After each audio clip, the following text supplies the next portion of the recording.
Ma'am, please put the broom down. I'm just here to help. And I don't trust strangers. Get off my property right now. I'm not a stranger. I'm a neighbor who wants to help. I see you're fighting a battle, Logan. Let me carry this I'm load. losing everything to this cancer. My home is all I have. Then we'll protect it together. Let me clean your yard today. When I walked up to Logan's property and saw her standing there with that red broom raised high like a weapon of war, her bald head shining under the harsh Florida sun, I knew instantly that I was not just facing a homeowner. I was facing a woman who had been pushed to her absolute breaking point.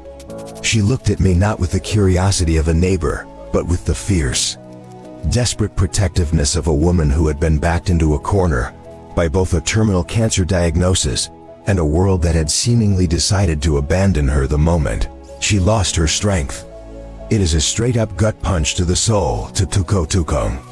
Witness an 80-year-old woman who is clearly fighting the hardest battle of her life against chemo, having to defend her own porch from the perceived threat of a total stranger.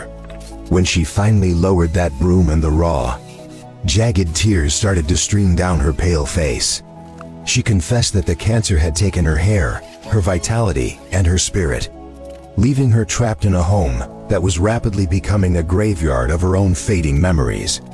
The property was a total disaster zone of waist-high weeds, tangled vines that looked like they were trying to pull the house into the dirt, and piles of rotting debris hidden under sun-bleached tarps that made the entire yard feel like a prison. The city had sent her countless notices that she could not possibly read or understand through the suffocating fog of her exhaustion. And the looming threat of legal action was the only thing she heard from the outside world. She told me in a voice that was brittle like dry leaves that she didn't want to die in a place that looked like it had already given up on living, and that seeing her yard overgrown felt like the world was closing in on her final days. As I yanked the starter cord on my heavy-duty brush cutter and the engine roared to life, shattering the judgmental hush of the neighborhood, Logan retreated to the shadow of her porch and watched me with a mixture of disbelief and profound relief. Every aggressive pass of my steel blade through that tangled mess of brush and dry grass felt like I was physically fighting back the darkness for her, proving to her that she did not have to carry the weight of her terminal illness and her ruined yard all by herself. The air started to fill with that sharp, intoxicatingly clean scent of cleared earth. A sensory roadmap, I prayed, would tell her that she was no longer alone in this fight, and that someone was finally willing to stand in the gap. I could feel the judgmental eyes of the neighbors who had let a dying woman struggle in silence for months without ever lifting a finger to help.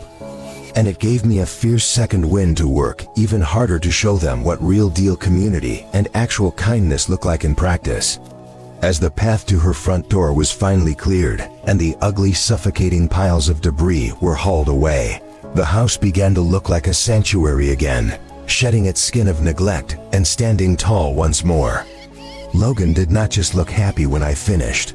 She looked like she had finally been granted the peace of mind to focus on her health and her dignity instead of her shame. I realized then that I was not just doing pro bono landscaping. I was restoring the soul of a woman who had been left for dead by her own surroundings. Before you scroll past this, please drop a comment with the city you are watching from, because fighters like Logan deserve our respect and our support when they are at their lowest point, not a cold notice in the mail. If you saw a woman fighting for her life while her surroundings crumbled, would you have the heart to step up and give her a moment of relief? Like and share this to remind the world that we do not leave our fighters behind in the dirt. And today, we finally delivered a bit of hope and freedom to Logan's front door. Logan spent her life being strong for everyone else. So today, we made sure she was the one being held up when she needed it most.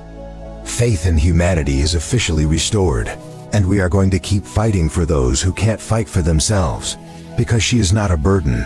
She is a legend who deserves to live in peace. When we cleared those weeds, we cleared away the weight of her terminal fear, and seeing that transformation was the greatest honor of my entire career. We did not just clear a yard, we gave a fighter her home back, and we made sure that for the first time in a long time, she can look out her window and feel proud of the place she still calls her own. You never know what battle someone is fighting behind closed doors, But today, we made sure Logan knows she is seen. She is valued and she is never fighting alone again.